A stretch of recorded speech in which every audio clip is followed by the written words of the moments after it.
ओम परमात्मने नमः। छठे अध्याय में ऋषभदेव जी का देह त्याग।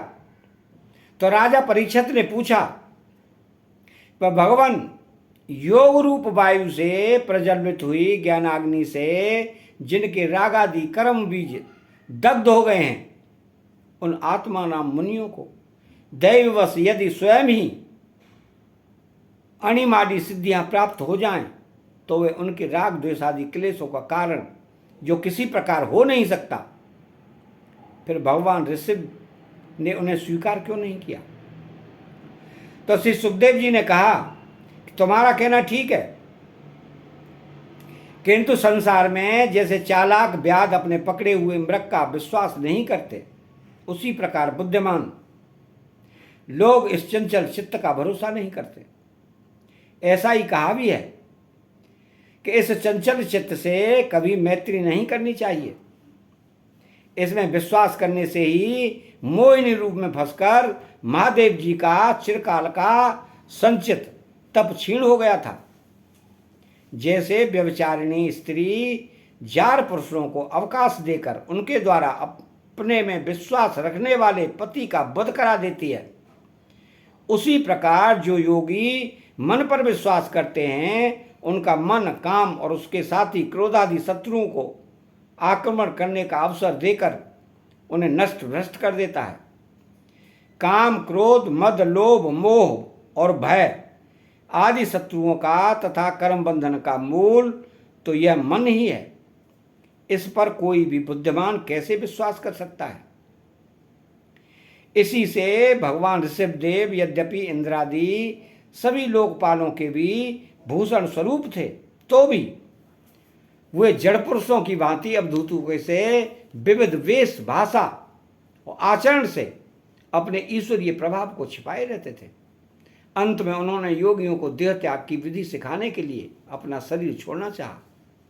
वे अपने अंतःकरण में अभेद रूप से स्थित परमात्मा को अभिन्न रूप से देखते हुए वासनाओं की अनुवृत्ति से छूटकर लिंग देह के स्वाभिमान अभिमान से भी मुक्त होकर उपराम हो गए। इस प्रकार लिंग देह के अभिमान से मुक्त भगवान ऋषभदेव जी का शरीर योग माया की वासना से केवल अभिमानाभास के आश्रय ही इस पृथ्वी तल पर विचरता रहा। यह दैववश कौंक, वैंक और दक्षिण आदि कुटक कर्नाटक के देशों में गया और मुंह में पत्थर का टुकड़ा डाले तथा बाल बिखरे उन्मंत के समान दिगंबर रूप से कुटका चल के वन में घूमने लगा। इसी समय झंझावात से झकझोरे हुए बांसों के घर्षण से प्रबल दावाग्नि धधक उठी और उससे सारे वन को अपनी लाल लाल लपटों में लेकर ऋषभदेव जी के सहित भस्म कर दिया।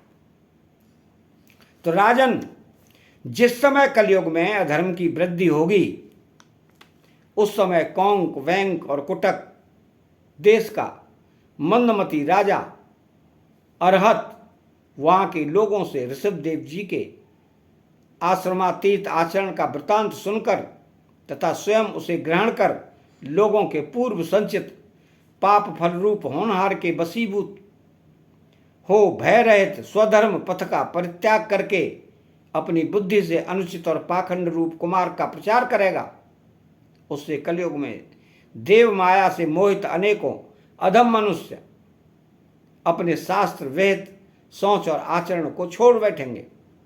अधर्म बहुल कलयुग के प्रभाव से बुद्धिहीन हो जाने के कारण वे स्नान न करना, आचमन न करना, अशुद्ध रहना, केस नुचवाना आदि ईश्वर का तिरस्कार करने वाले पाखंड धर्मों को मनमाने ढंग से स्वीकार करेंगे और प्रायः वेद, ब्राह्मण एवं भगवान यज्ञ पुरुष की निंदा करने लगेंगे।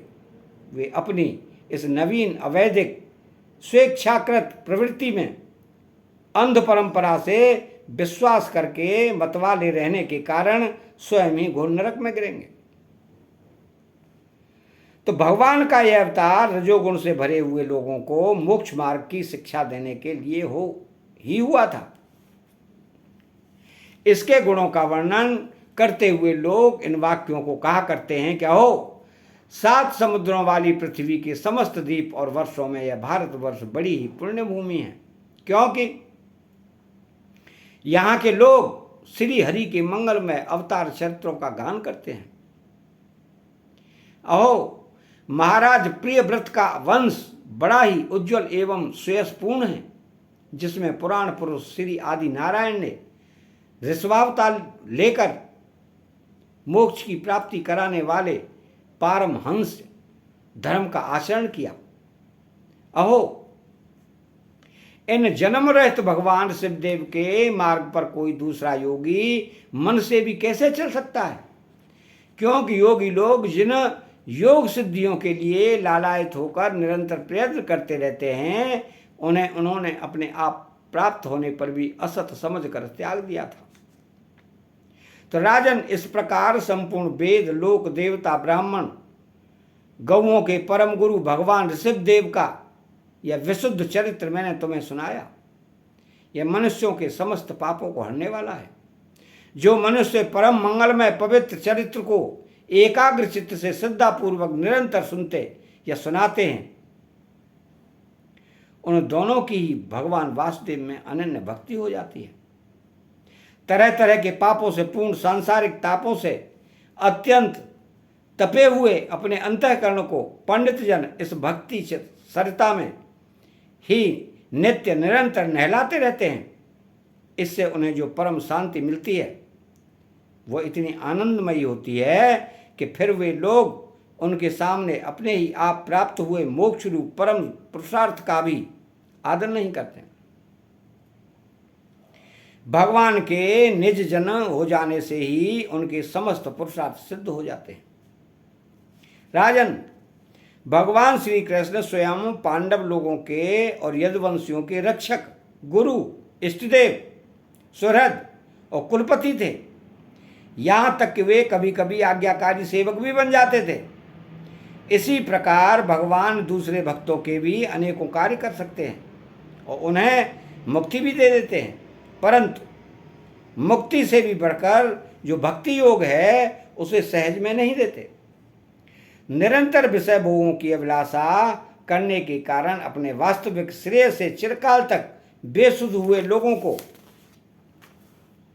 जिन्होंने करुणावश निर्भय आत्मलोक का उपदेश दिया और जो स्वयं निरंतर अनुभव होने वाले आत्मस्वरूप की प्राप्ति से सब प्रकार की तृष्णाओं से मुक्त थे, उन भगवान ऋषभदेव को नमस्कार है। अतः यहाँ 6वां अध्याय समाप्त होता है। चैनल को सब्सक्राइब करें, बेल आइकन घंटी को दबाएं और कमेंट बॉक्स में श्री राधे कृष्णा लिखें। जय श्री कृष्णा।